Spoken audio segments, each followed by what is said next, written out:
I hereby call this meeting of the Kettering City Council on May 15th, 2026 to order. At this time, please stand and join Vice Mayor Lamb, who will lead us in the Pledge of Allegiance, followed by roll call. I pledge allegiance to the flag of the United States of America and to the republic for which it stands, one nation, under God, indivisible, with liberty and justice for all.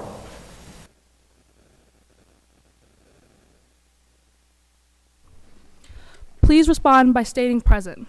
Mayor O'Donnell. Present. Vice Mayor Lamb. Present. Councilperson Burt. Present. Councilperson Rowley. Present. Councilperson Finch. Present. Councilperson Braham. He is present. Councilperson Zinzu. Here. Present. Thank you, Clerk of Council Richards. I would now like to transition into our first proclamation. Proclamation 1. Whereas the citizens of Kettering recognize and celebrate the many local businesses that strengthen and enrich the community. Whereas local businesses serve as the foundation of a strong, resilient, and growing community.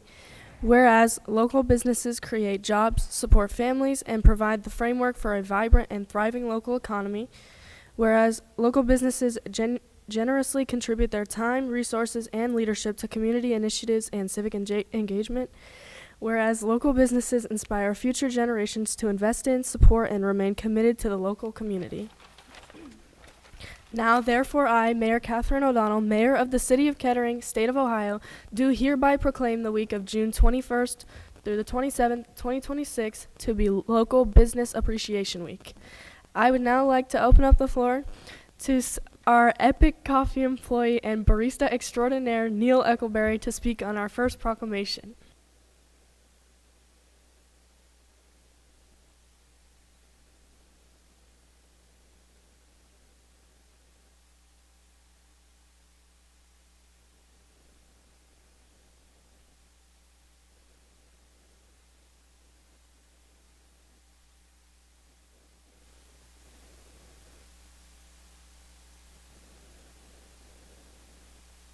Thank you, Mr. Eckleberry. I will now move to recognize Vice Mayor Lamb to introduce proclamation number 2.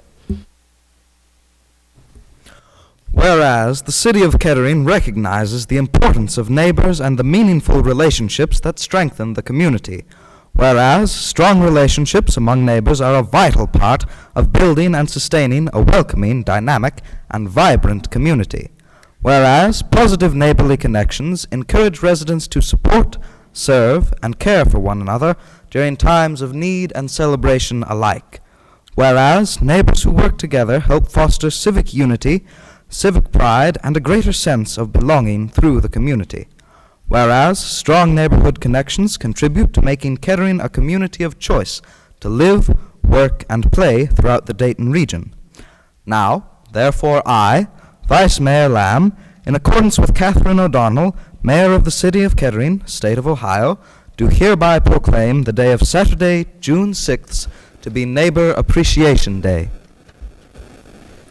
Thank you, Vice Mayor Lamb. I would now like to recognize our caring citizen and neighbor, Alana Caldwell, to speak on proclamation number 2.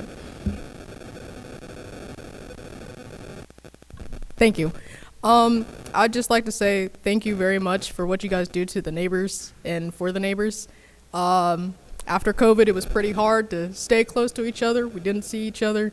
And I love my neighbors. I love them very dearly. I love my neighborhood. And I really like the block parties you guys host. And yeah, thank you. Thank you, Ms. Caldwell. I will now move to recognize Councilperson Burt to introduce our third proclamation. Proclamation 3. Whereas trees are a vital part of a healthy, sustainable, and beautiful community, providing shade, improving air quality, reducing stormwater runoff, and enhancing overall quality of life. Whereas the City of Kettering recognizes the important role trees play in protecting the environment and supporting the long-term health and well-being of its residents. Whereas trees contribute to energy conservation, wildlife habitat, and the aesthetic character of neighborhoods, parks, and public spaces. Whereas community efforts to plant, preserve, and maintain trees help ensure that future generations will continue to benefit from a greener and healthier city. And whereas residents, schools, civic organizations, and city departments all share in the responsibility of protecting and expanding green infrastructure. Now, therefore, I, Councilperson Burt, in accordance with Catherine O'Donnell, Mayor of the City of Kettering, State of Ohio, do hereby proclaim that the day of Saturday, May 23rd, to be Tree Planting Day. Thank you, Councilperson Burt. I will now move to recognize Kettering tree hugger Scott Beyer and then concerned citizen Gavin Weaver to speak on our third proclamation.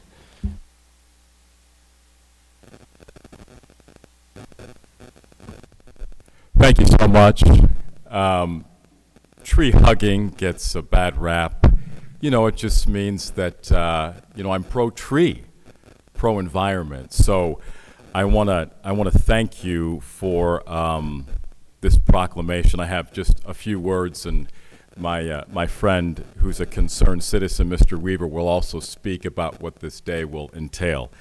As someone who actively plants trees here in our community and proudly embraces the role of tree hugger in Kettering, I want to express my strong support for this Tree Planting Day proclamation. I'm very aware. I was there at Tree Fest that occurred in late April, and Tree Love that occurred at a local Kettering establishment. And so I think, having these Tree Fest, Tree Love, and Tree Planting Day on back-to-back months only encourages our residents to consider the wonderful benefit that trees offer. Every tree planted in Kettering is a long-term investment. The work we do will be felt for generations. So Gavin Weaver will speak more to what this Tree Planting Day will comprise. Thank you. Thank you. Tree Planting Day will be a hands-on effort where residents come together to plant trees throughout the parks, public spaces, and other designated areas throughout the city. It will also serve as an opportunity to learn proper tree planting techniques, care for younger trees, and strengthen our shared community commitment to maintaining Kettering's green spaces.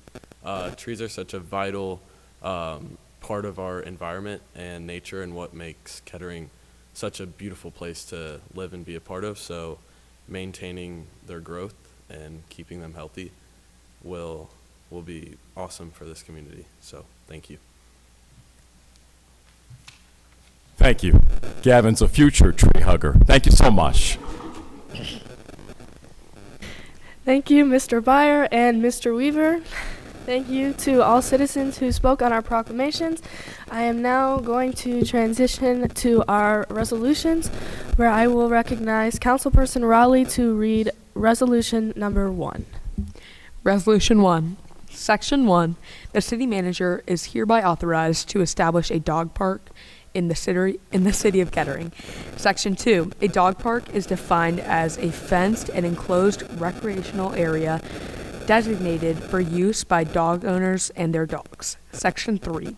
The dog park will be located in Wensler Park and shall encompass up to 2.25 acres of designated parkland. Section 4. The dog park shall include 2 separate enclosed play areas designated for large dogs and small dogs. Section 5. The total cost of the dog park will not exceed $100,000. This cost includes labor and the dog park construction. Section 6. The annual maintenance cost of the dog park shall not exceed $25,000, and it will be cared for by the Parks and Rec and Cultural Arts Department of Kettering. Section 7. This resolution shall take full force and effect immediately upon its adoption. Please refer to page 8 of the council legislation packet to see the picture of the dog park constructed by Planning and Development. Director Trinity Crease. Thank you, Councilperson Rowley. At this time, I would like to recognize City Manager Edmonds to comment on this proposed resolution. At the conclusion of his comments, any councilperson or department director is free to speak. So I would just like to comment on the location of this park. So it's on the corner of Ackerman and Lincoln Park. The total acreage of the park is just over 4 acres. So this park would take up roughly half of the park. It's close to Fairmont, if many of you know there. And I think this would be a great addition to Kettering, as Kettering prides itself in all of its parks and recreations. So I think this would be a great addition to the Kettering. Thank you.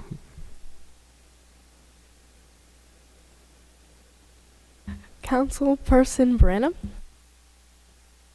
Thank you, Mayor O'Donnell. I just want to say this may be a good idea for Kettering, and I do love dogs, but they, as you know, they are quite noisy. And I happen to have some friends who work the night shift, and they live in close proximity to Wensler Park. So during the day, they are trying to get their sleep in for the night shift that they have. So this dog park would most likely create quite a bit of noise and may impede their attempts at sleep. So yeah, it's just my take on it. Thank you, Councilperson Branham. I will now like to recognize Law Director Seth Curry. Thank you, Mayor. As someone who lives within very close proximity to this park, I believe that it would be a great addition to the neighborhood. And as well as the fact that there would be designated hours for when the park is operating, as is already implemented within Wensler, I believe that it would allow for the space to be better used, because that area that it would encompass is rarely used by citizens, and I think that it would just make a better use of the park itself. So I'm in large support of it, especially considering that I live very close to where that is. Thank you, Mr. Curry. Finance Director Marshall Purcell. Thank you. While I do believe we could afford the $100,000 construction of the park, I do believe that managing 2.25 acres of land would exceed the $25,000 maintenance budget for maintaining the park. Thank you, Mr. Purcell. Parks, Recreation, Cultural Arts Director Olive Cry. Thank you.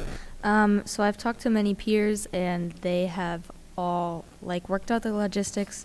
Financially, this is a good decision, and it will help the community grow. Alongside with that, the noise issue, I don't think it would be too much of a problem, considering that this park is already pretty active. People are always using the tennis courts and playground, so the dogs wouldn't add too much disturbance compared to that.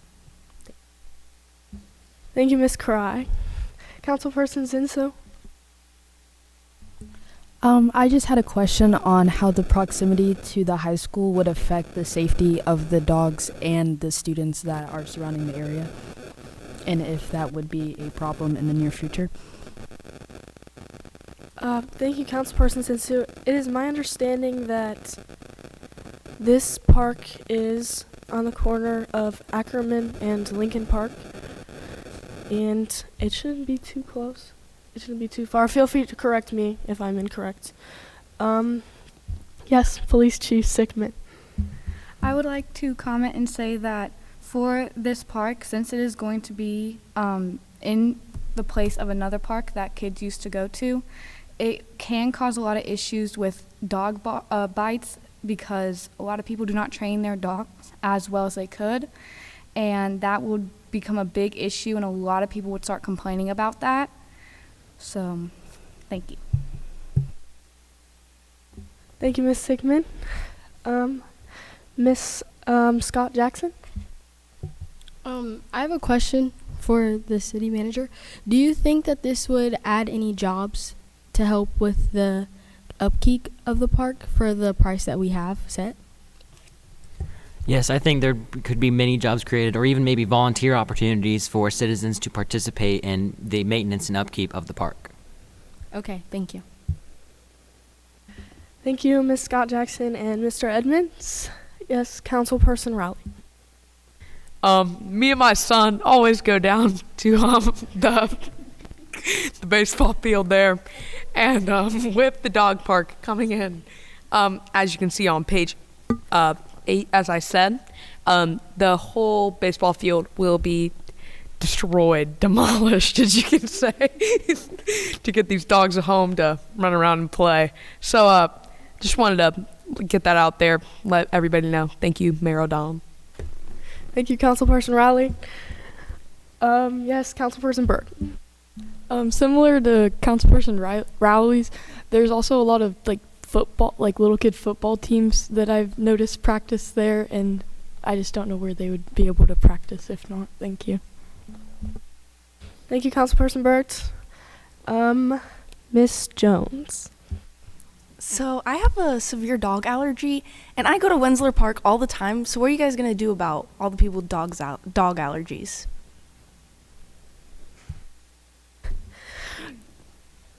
Miss Karai, would you like to? Did you have a question about something? Yeah, dog allergies, I think you should just stay away from the dogs. I'm not gonna lie. And then with the construction of the park and the worry about making sure there would be enough land still to participate in other recreational activities, the way the park would be built would still allow for half of that space to be used for people to play in, to be used in Little League games or whatever, because half of it needs to be left undisturbed for a little bit, and then they would kind of switch sides, but it would work out fine for you and your son. Thank you, Miss Cry. At this time, we are going to transition, and if any citizens in the audience would like to comment on this proposed resolution, I invite you to approach the podium at this time. Hello. Loving citizen and neighbor Alana Caldwell. As a dog owner myself, I do believe that this addition of a dog park would be very good. I carry my dog on me at all times, apparently. Lint roller does not work. She's very loving. She needs exercise. She doesn't like it, but she needs it. And I feel like if we had a closer dog park with dogs that she would see more often, I think she would really be able to bond. She's a COVID puppy, so she didn't really have a lot of doggy play dates, and I really feel for her. She's really struggling, and these dogs that she would see more often, they would really help. Thank you. Thank you, Miss Caldwell. Very heartwarming story. Any other citizens like to approach the podium? Mr. Eckleberry? I don't feel like this dog park really represents all of the animals in Kettering, Ohio. It's only representing dogs, and I know we have a lot of cat lovers. Some people like to take their hamsters out for a walk, and I myself like to take my fish out for walks. And this dog park isn't representing me walking my fish. I would like a fish park, but I do like the idea of a dog park. I think it's a baby step forward, but it's still a step forward to getting representation for all of our animals out here. All of them need exercise, so I'd just like you guys to consider that as well. Thank you. Thank you, Mr. Eckleberry. Yes, Mr. Scott Byer, I summon you to the podium.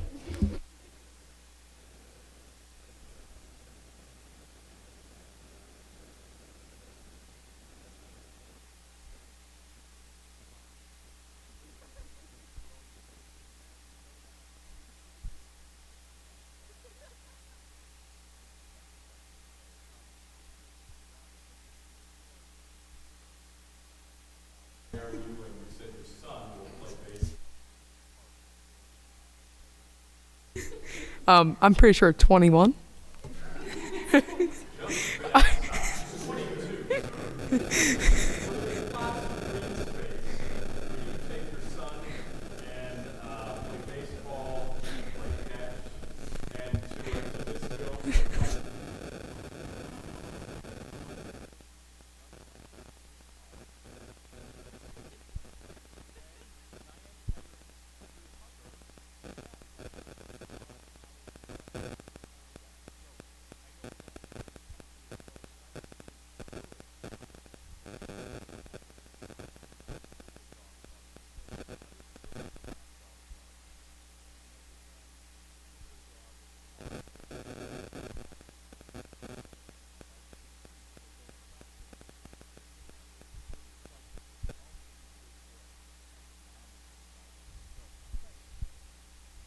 Thanks so much, Mr. Byer. I appreciate your eloquent, energetic speech. Are there any other citizens that would like to come up to the stand? Ms. Caldwell? I'm just going to return real fast. Councilperson Burt, you mentioned a Little League football team that practices at the park. Again, we have 22 parks. I think they can find another one. Or they can practice wherever they play their games at. But also, it's Little League. Aren't they just chasing out for the ball? And Mr. Uckleberry, I think your fish might be okay with just swimming around in its bowl. Right, no, okay. Nothing else, Your Honor. Thank you. Thank you, Ms. Caldwell.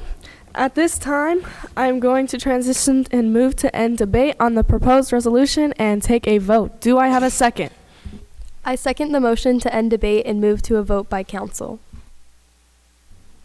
Those who support the resolution to authorize the city manager of Kettering, Ohio, to establish a dog park, please respond with a for or against.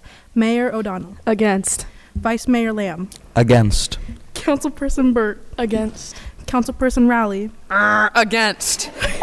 Councilperson Fitch. For. Councilperson Bram. He is against. Councilperson Zinzu. For. Sorry, by a vote of, I think 2 to 5, the resolution fails. Thank you. Thank you, Clerk of Council Richards. Now, at this time, we are going to move to Councilperson Finch, who is going to read our second resolution. Resolution number 2, Section 1. The city manager is hereby authorized to purchase security cameras for all 22 public parks in the city of Kettering. Section 2. A public park is defined as any city-owned recreational area intended public use, recreation, and community enjoyment. Section 3. Each public park shall be equipped with one rotating security camera positioned in a central location to assist in monitoring park activity and promoting public safety. Section 4. Security cameras will run continuously and only be accessed for lawful governmental purposes, including the investigation of illegal activity, vandalism, or threats to public safety occurring within the jurisdiction of park limits.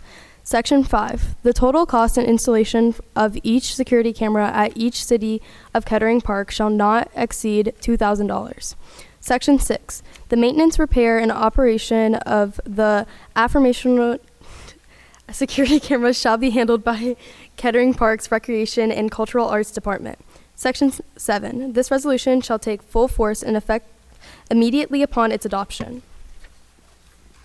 Thank you, Councilperson Finch. At this time, I would like to recognize our City Manager Edmonds to comment on this proposed resolution. At the conclusion of his comments, any councilperson or department director is free to speak. Thank you, Your Honor. At this point, we've established our 22 parks in Kettering, and Kettering prides itself in its parks, and we have such amazing parks, and I think these cameras would do a good job of monitoring those parks and preventing vandalism to uphold our integrity to have clean, good, beautiful parks. Thank you. Thank you, Councilperson Edmonds. Let's start with Councilperson Zinsu. Since this park will be monitored by Miss Olive Cry, I just had a question for you on how the maintenance, like the cost of the maintenance of these cameras and how often they will be repaired. So these cameras would probably be checked for maintenance every 6 months, and in this resolution it says Section 5 that the cost shall not exceed $2,000. Unfortunately, I'm gonna have to say that some parks will probably need more security cameras than one because of the size and layout of these parks. It just wouldn't make sense to have one security camera and not have it do the job we need it to do. So it might go a little bit above 2,000 for some parks. Thank you, Councilperson Zinsu and Ms. Cry. Councilperson Branham. Merci beaucoup, Mayor O'Donnell. But I am completely for this proclamation here because you see, my house in Kettering is in close proximity to a wonderful park of Kettering, Oak Park, and I've witnessed many terrible things And in this park, in close proximity to my house, I've witnessed fights. There's been vandalism taking place. There's been other illegal acts, and it has gone unpunished for way too long, especially after the Bruce Willis situation. I have seen terrible acts at my beautiful neighborhood, and I think these cameras will help to prevent them. Thank you. Thank you, Councilperson Branham. Vice Mayor Lamb, please. Thank you, Mayor O'Donnell. Under Section 6, the maintenance, repair, and operation shall be covered by the Kettering Parks Recreation and Cultural Arts Department. As the purpose of these security cameras is mainly law enforcement, should that not be covered by the police chief or the police department? Thank you, Vice Mayor Lamb.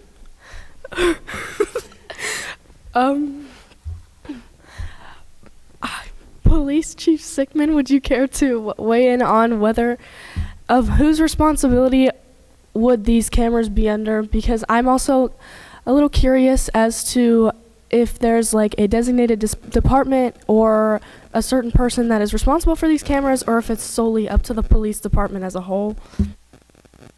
So, as said in Section 6, it does say that they are in charge of the maintenance, repair, and operation of these.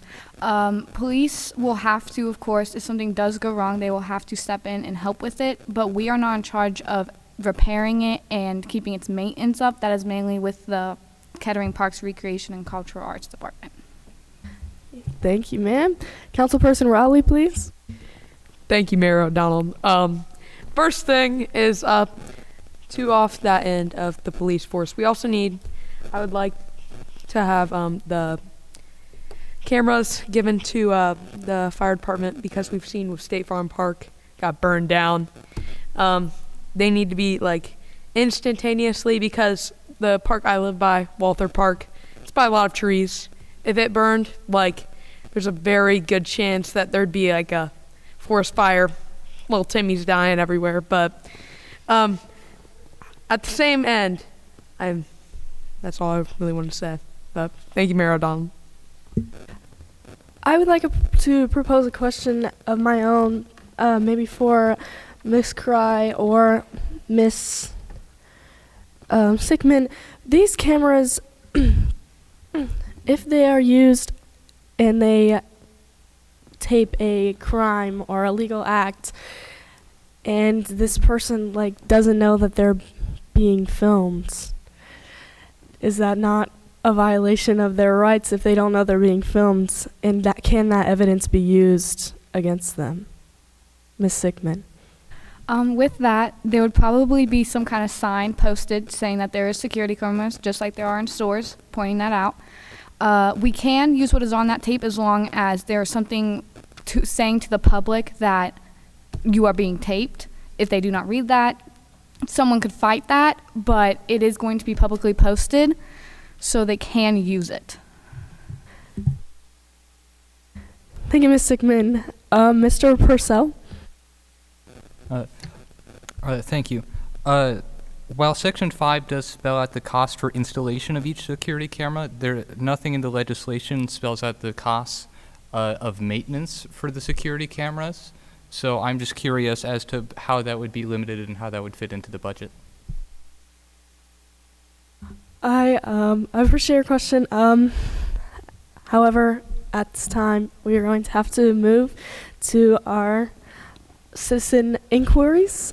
So if any citizens in the audience would like to comment on this resolution, I invite you to the podium.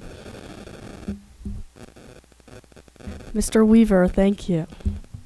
Hello. So, as you know, I'm really into trees, and to go off what Mr. Routley said, it'd be a shame if they burnt down, and they're just so amazing. So, with the implementation of these security cameras, if we can watch for these shenanigans that happen with people maybe smoking and they drop their cigarette and trees go ablaze, I just can't find myself living with that. So, we need these security cameras, and yeah, thank you.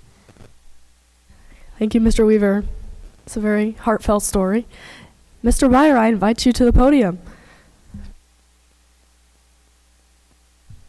Thank you so much. I love these meetings. I never miss these on the second and fourth Tuesday of every month. So, thank you. I guess I'm torn. I'd love to hear what Councilperson Finch is thinking, because I think the cameras would protect our investment, our parks, our public parks. And, because it's a public park, this idea of being watched, well, it's in a public place, but we also don't want to be seen as a park that surveys and watches its residents, but we want to protect our investments. So these are just questions I have. I'm thinking aloud, but I'd love to know what Councilperson Finch, what you think about all this. Yes, so I would just like to point out that the police are only going to be seeing any of it if there's use of illegal activity. So yes, there'll be signs posted saying that you're being recorded, but you're not going to be watched like a hawk. It's the Parks and Rec. They will monitor it, they will watch it, but they're really only looking for illegal activity. They're not going to watch you and watch you eat your sandwich. It's more of just making sure that everything is going well and that the parks are being kept a safe place. Okay, thank you. Thank you, Mr. Meyer. I invite citizens Ms. Caldwell and Ms. Nall up to the podium. I think these cameras would be a great investment to make sure our neighborhoods and parks and everything are safe and people are in line and in place and making sure that no one is doing all this bad stuff. Everyone wants to be welcomed, safe, and connected. Yeah, we're both up here speaking as members of our neighborhood watch because we are both loving, caring members of this community and we love our neighbors. We both agree that these cameras are a really good thing. They could watch the parks and keep our neighbors safe and all of their property, and yeah. Thank you, Ms. Nall and Ms. Caldwell. At this time, we are going to move to end debate on the proposed resolution and take a vote. Do I have a second? I second the motion to end debate and move to a vote by council. Those who support the resolution to authorize the city manager of Kettering, Ohio, to purchase security cameras for all 22 public parks, please respond with a for or against. Mayor O'Donnell. Against. Vice Mayor Lamb. Against. Councilperson Burt. For. Councilperson Rowley. For. Councilperson Finch. For. Councilperson Braham. Oh, he's for. Councilperson Zinsu. For. All right. By a vote of 2 out of 5, the resolution passes. Thank you. Thank you, Clerk of Council Richards. We are now going to transition into our ordinances, and I now recognize Councilperson Branham, who will read ordinance number 1. I appreciate that, Mayor O'Donnell. Ordinance number 1, to establish a law requiring the use of approved protective helmets while operating bicycles, scooters, skateboards, and similar wheeled devices in public areas within the city of Kettering. Section 1, it shall be unlawful for any individual in the city of Kettering to operate a bicycle, electric bicycle, skateboard, roller skates, rollerblades, scooter, electric scooter, or similar wheeled device without wearing a protective helmet on his or her head with the chin strap securely fastened under the chin.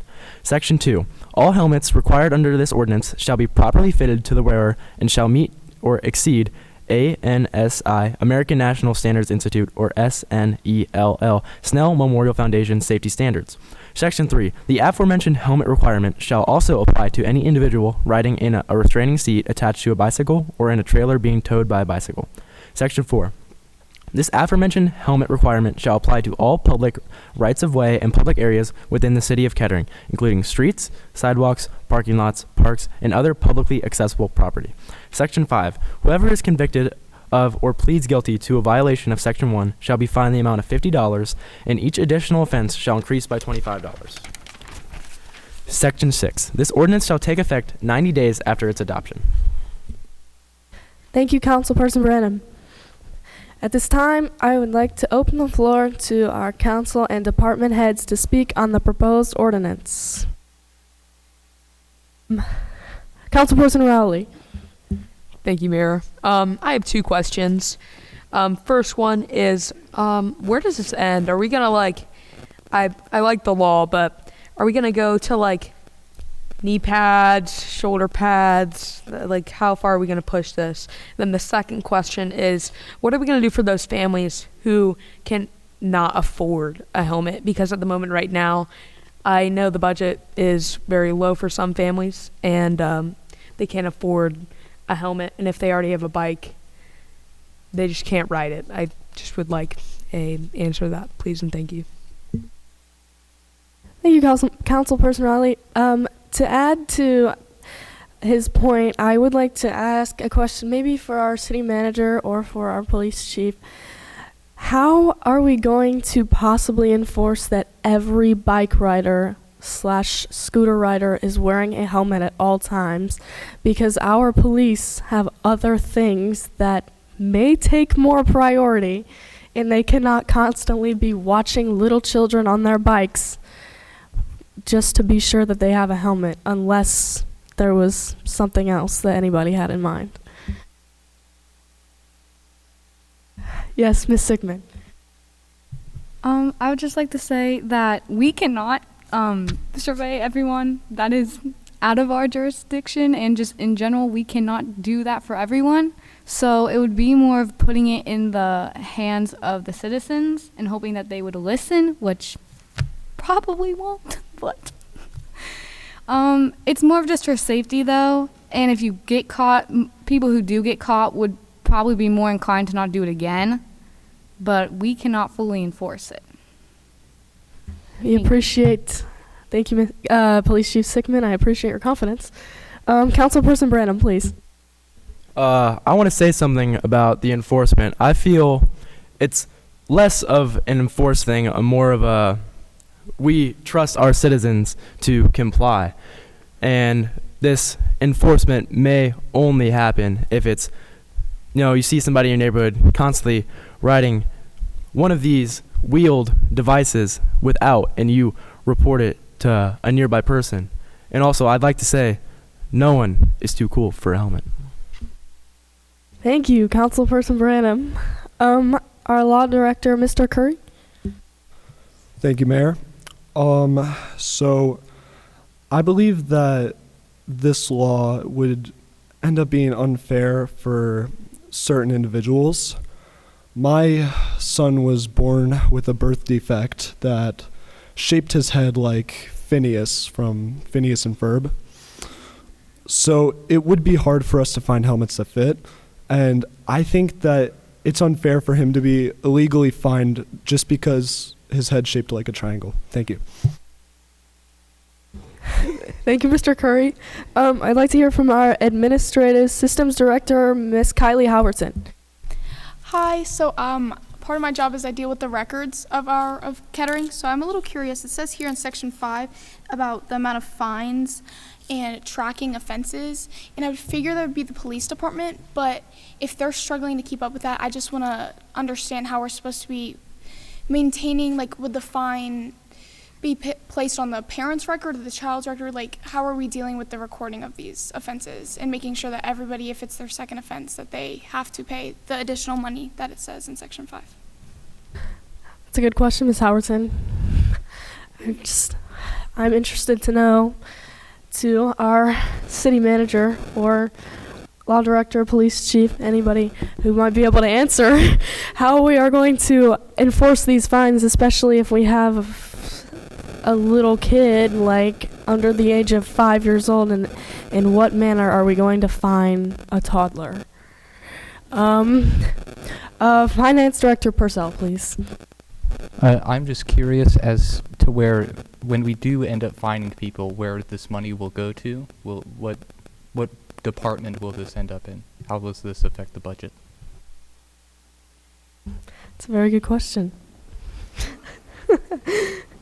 I'm assuming it will go to a good cause, but I still am I would just love to get cleared up these, the purpose of these fines and how we're going to keep track of them. Vice Mayor Lamb.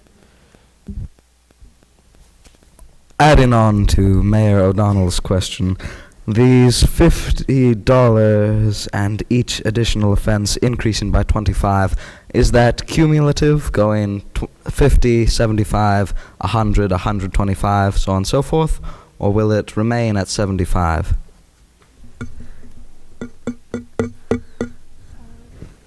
Parks and Rec Director, Ms. Cry. Thank you. I don't have an answer to anybody's question. I just have to add on to the list.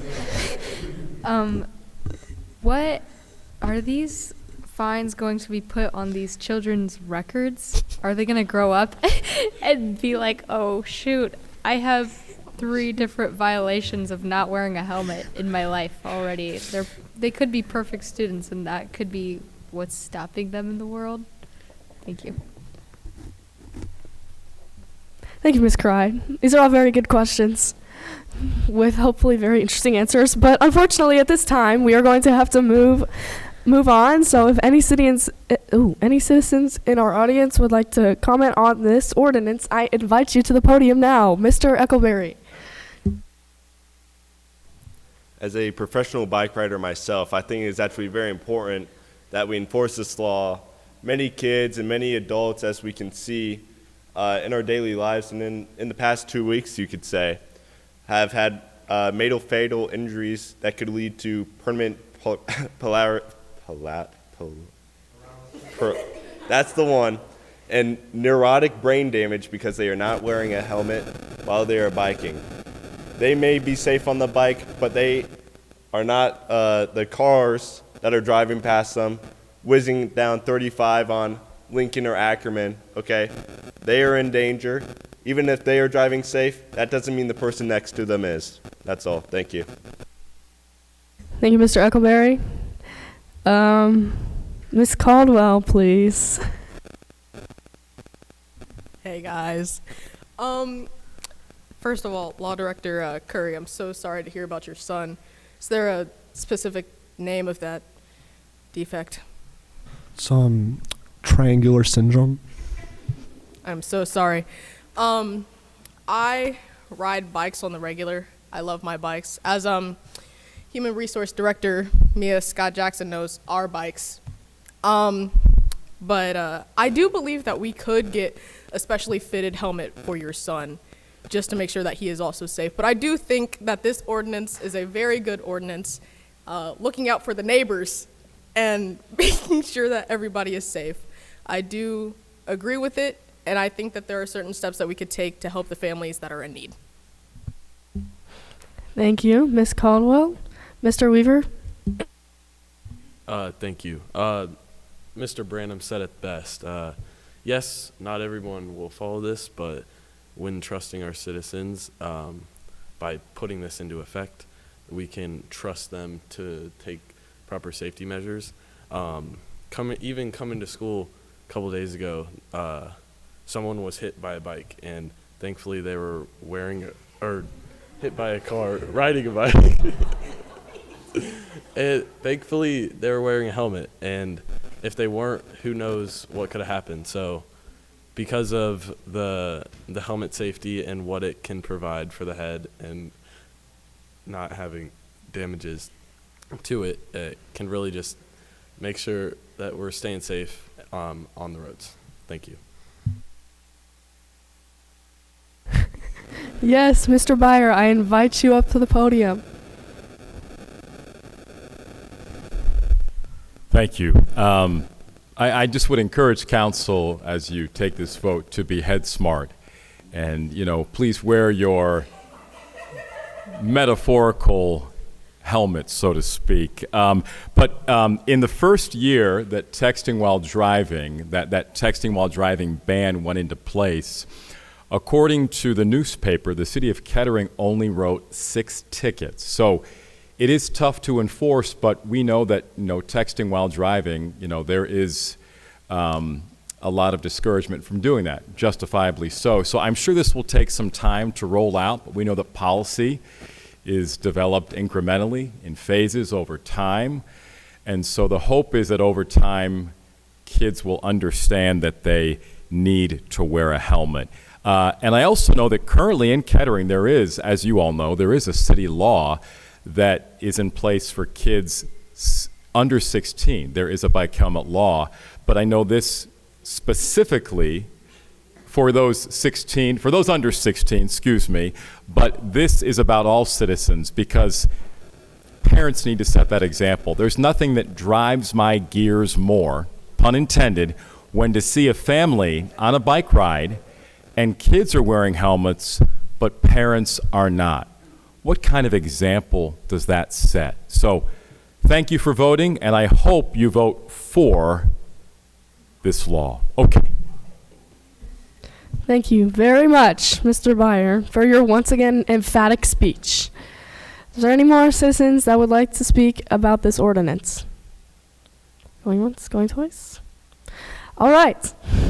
At this time, we are going to move to end debate on this proposed ordinance and take a vote. Do I have a second? I second the motion to end this debate and move to a vote by council. Those who support the ordinance to establish a law requiring the use of approved protective helmets while operating bicycles, scooters, skateboards, and similar wheeled devices in public areas in the city of Kettering, Ohio, please respond with a for or against. Mayor O'Donnell. For. Vice Mayor Lamb. For. Councilperson Burt. Against. Councilperson Rowley. Against. Councilperson Finch. Against. Councilperson Braham. That is me, and I'm for. Okay. Councilperson Zinzu. Against. All right. By a vote of 4-4, the ordinance passes? Fails? Wait, 4-3. Sorry, 4-3. Fails. Thank you. Sorry.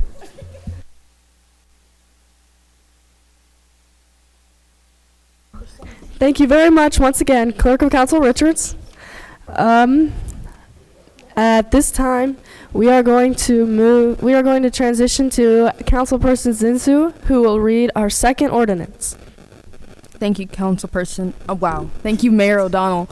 To establish a law that permits motor vehicle operators to treat a flashing red light like a stop sign under certain nighttime conditions in the city of Kettering, Ohio. Section 1, a red traffic light shall be defined as an electronically operated traffic control device, indicating that motor vehicle operators are required to come to a complete stop. Section 2, motor vehicle operators shall treat a red traffic signal as a stop sign between the hours of 2 a.m. and 5 a.m., providing the operator comes to a complete stop and yields the right-of-way to all oncoming traffic and pedestrians before proceeding. Section 3, between the hours of 2 a.m. and 5 a.m., all applicable traffic signs within the city shall operate as flashing red lights, indicating that drivers must stop before proceeding through the intersection. Section 4, any motor vehicle operator found in violation of this ordinance shall be subject to a fine of $100. Section 5, each subsequent violation of this ordinance shall result in an increase of 50% to the previous fine. Section 6, this ordinance shall take effect 90 days after its adoption. Thank you, Councilperson Zinsu. At this time, I would like to open the floor to council and any department heads to speak on the proposed ordinance. Vice Mayor Lamb. Once more, the penalty for this proposed ordinance is a fine. Is this $100 fine cumulative, or does each individual violation simply result in a $150 fine, or will it be cumulative?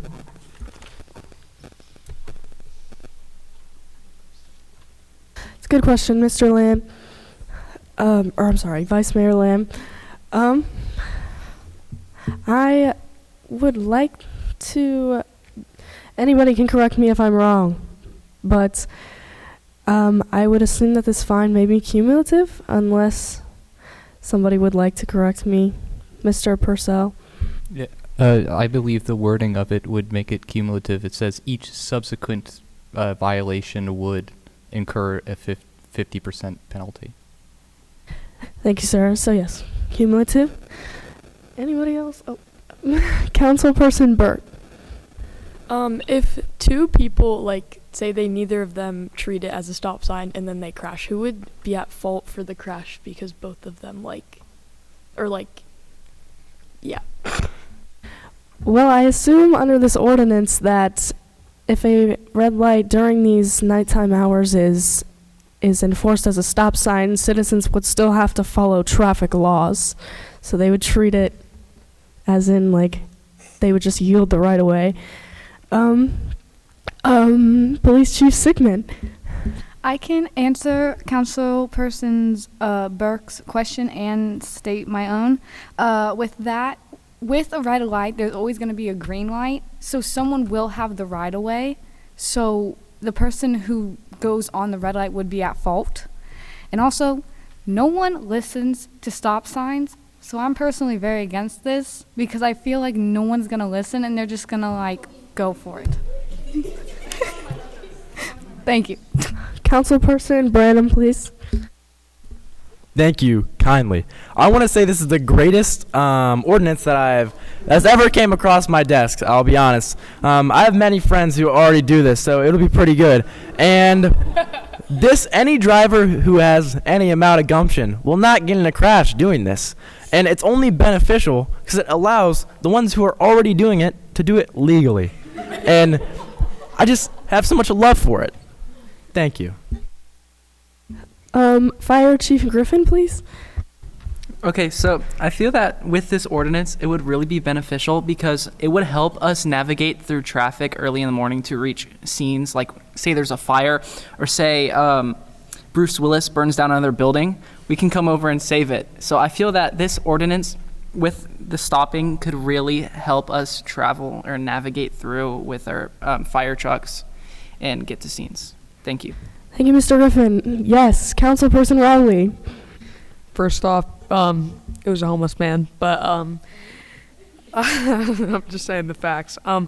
But second, I really think this would harm our great city because my sophomore year of high school, this one kid, his name was Jack. He rides an e-bike. Shouldn't be out there around those hours, but he is. And if he got hit at a red light and he would not go to school at the rest of the school year. Yeah, we would not like to have more kids on e-bikes getting hit when there's red lights and they have the green. Thank you. Thank you, Councilperson Rowley. Next, our Public Service Director, Miss Alex Jones. Thank you. I just want to start by saying I'm strongly in favor of this because when we're out plowing the roads when it's snowing, we have to stop at the red lights, and that's slowing us down. And we could get it done quicker if we could just go through the red lights. Thank you, Miss Jones. Yes, Councilperson Finch. I would just like to point out a couple things. So first off, Mr. Griffith, I would just like to say that fire trucks, they don't have to stop for the red lights anyway. That they do have the right of way.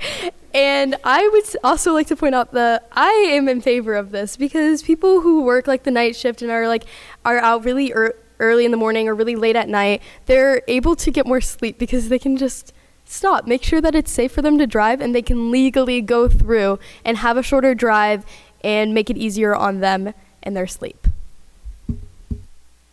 Thank you, Councilperson Finch. Next, I would like to hear from Assistant City Manager, Miss Penelope Burke, please. I would just like to add on to what Councilperson Finch said about people who get home late. This would allow them to save money on gas on their way home and not have to sit in their car at each red light that they may pass on their way home. And it would also allow them to get home earlier after possibly a very long day. Those of us who spend quite a lot of time at work, maybe even overtime, maybe they have bills to pay, they need to spend just a little bit less on gas. This could greatly help those citizens. Thank you. Thank you, Miss Burke. Vice Mayor Lamb, please. Thank you, Mayor O'Donnell. Police Chief Sickman, you mentioned that, and I quote, "No one pays attention to stop signs." Is that not your jurisdiction to enforce said laws and ensure that stop signs and these proposed traffic lights would also be obeyed. Thank you. Thank you, Vice Mayor Lim. You bring up very valid points. Next, I would like to hear from our Human Resources Director, Ms. Scott Jackson, please. Thank you. So for the lights, would we change the operation in, like, would it ever go green, or would we change them to actual flashing red lights? Or would it just stay as a regular yellow, green, red light? Anyone feel free to correct me if I'm wrong. I believe we should keep the green lights just to avoid the confusion that our police chief brought up earlier about how people just blow through stop signs. I believe that keeping the traffic lights as they are, so whoever has the green goes, but if there's a red light at these late hours of the night and it is safe to proceed through this light, it can simply be treated as a stop sign. Mr. Curry, please. Thank you. So, Ohio law specifically states that when traffic lights aren't operational, that is the only time it can be treated as a flashing red light. And I believe that this law would be in violation of that, as well as the fact that in the hours of 2 a.m. to 5 a.m., that's when my son likes to go out on his own bike excursions. And I believe that a law like this would be dangerous for him when he sees it says cross, he starts pedaling, and a big four-wheeler nails him right in the side, and he doesn't have a helmet on because his head just doesn't fit. So how would this law be how would this law be beneficial to him, and how would it uphold Ohio law?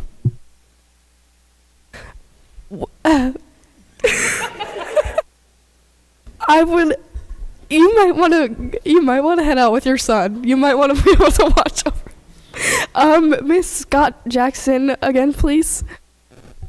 Okay, so if they're not changing how the lights are actually operated, if somebody's going through Kettering and they don't live in Kettering, they don't know that, what are they going to do?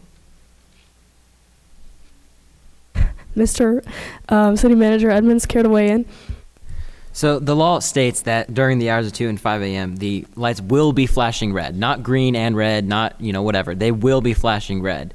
And when you get your driver's license, you have to understand the laws. And one of the laws you learn is if you ever approach an intersection that has a flashing red light, you treat it as a stop sign. Thank you. Thank you, sir. I hope that answers your question. Councilperson Branham, please. I'd like to call back to Law Director Curry. I think you are out of your gourd, and you've seemed forgotten that we're not in Ohio. We are in Kettering.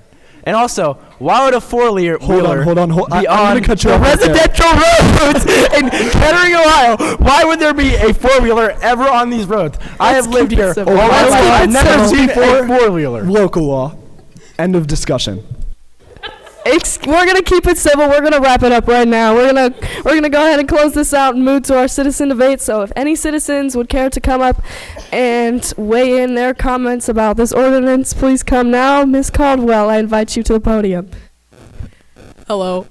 As someone who has been hit by a car multiple times, not riding on an e-bike, just riding on my regular bike and walking with my regular 2 feet, I do believe that this is, however, a good idea, especially as one of those times has happened in between the hours of 2 and 5 a.m., and it was by my own mother. She was very tired, and she had just gotten off of a long shift, and she didn't see me. It was my own fault, but I do believe that she had more of a chance to fall asleep at the red light because she was waiting for it to change. So yes, I do think that this is a good idea. Also, Law Director, why is your son not in bed? He has insomnia. Why is he not kept inside the house? Let's keep it civil. What one might consider a free-range Let's keep it parent, civil. and I think it helps him grow even alongside his disability. Over. Thank you. Mr. Huckleberry, please. I invite you to the podium. I appreciate your time, Mayor O'Donnell. I would like to address as a professional hacky sacker myself. When I'm coming from a late night session and I have to wait at these red lights and I have a sharp curfew at at 2 a.m. or 2:30 a.m. and I have to wait at those red lights, I'm not able to get back in time. And then my dad, he's not too happy with me. And then he shortens it to 2:01. So then I really have to count on these red lights. So if you could please think about me and my dad, in the love of hacky sack. Thank you for your time. Yes, I invite you to the podium, Mr. Byer. Please. Please. Thank you so much. Ms. Richards, the clerk of council, did the bike helmet law pass? Yes. No. No, it did not pass. I'm No, sorry. sir, it did not. I'm so sorry. My question for you, council, is what kind of message are we sending the city of Kettering if the bike helmet law does not pass, but the nighttime flashing red light law does pass? And so before we wrap up, I do want to hear from, because I want to get their perspective. I'd love to hear from the assistant city engineer, Emma Fry. I'd love to hear from the other assistant city manager, Abu Baker. And I'd love to hear from the Planning and Development Department Director, Ms. Crease. So after we hear from those three, we can take a vote? Okay. Thank you so much. Of course, we thank you. appreciate your time always. Miss Fry, Assistant City Engineer, what do you have to say about this matter?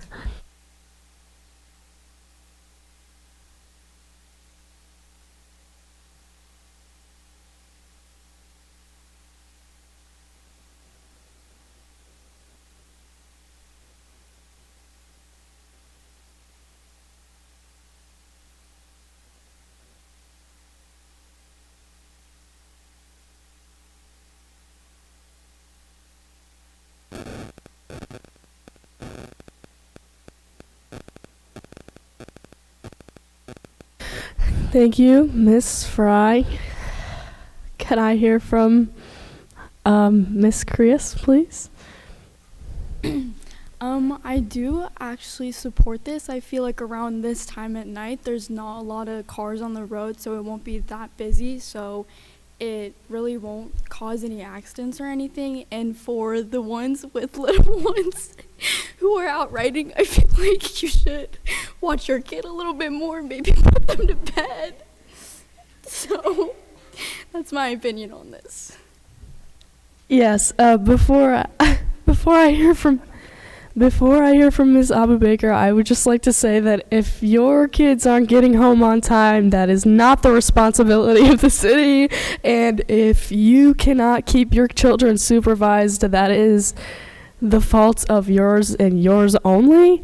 Now I would like to hear from our Assistant City Manager, Ms. Abu Baker. Do you have anything to say about this? I think it's a really good idea. The only comment that I have on this is I think the fines and then it increasing like 50%. Like I think there should be an alternative if like you can't pay the fine, like maybe community service or things like that. But other than that, I think this is a really good ordinance. Thank you very much, Ms. Abu Baker. At this time, I move to end debate on this proposed ordinance and take a vote. Do I have a second? I second the motion to end debate and move to a vote by council. All right.